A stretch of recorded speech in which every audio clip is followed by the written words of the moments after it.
Қайырлы кеш. Бүгінгі жасаған жиһаз ас үй жиһазы. Полностью ламинаттан жасалған ақ катри ламинаттың атауы. Так.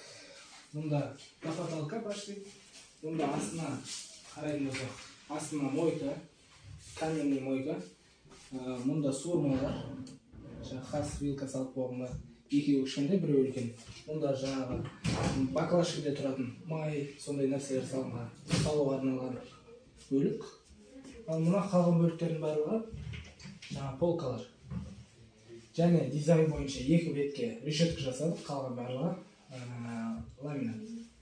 Мұнда жаңағы сушилкамыз бар, мойдың төбесінде. Арнайы бетін сеткамен жасағанбыз. Қалған жердің барлығы полкалар.